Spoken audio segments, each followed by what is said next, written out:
นี่คือความงามของวัดภูสะเลาเนาะเขายังมาหูทำมาแต่มาก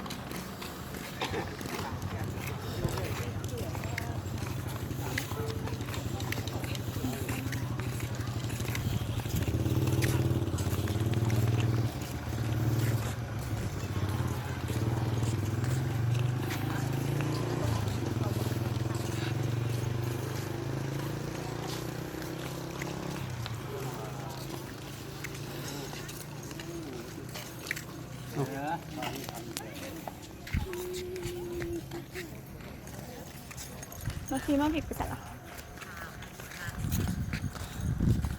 วันนี้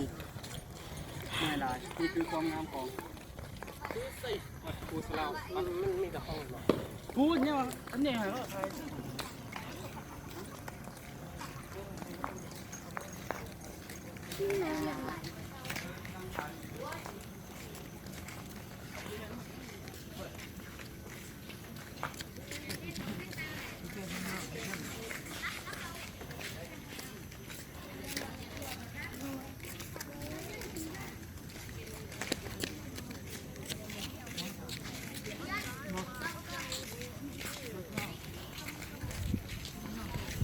ตะลาวมา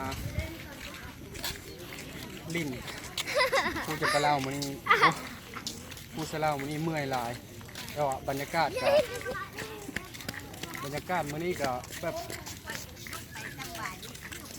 ซุ่มซื่นดีเนาะสบายเพื่อนว่าพื้นเท่ายังสินะ ถึงว่าสิเมื่อยก็เมื่อยแบบมีความสุขพี่น้องอยู่ใกล้อยู่ไกลก็มาได้เด้อที่ดินแดนลาวใต้วัดภูสะเลา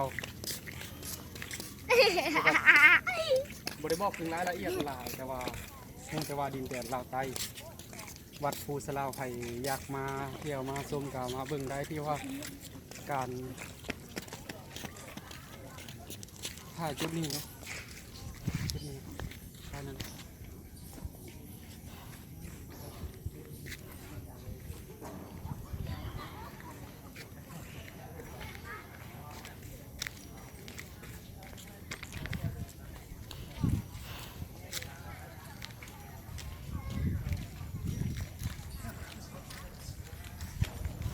มาฮอดจุดนี้เนาะ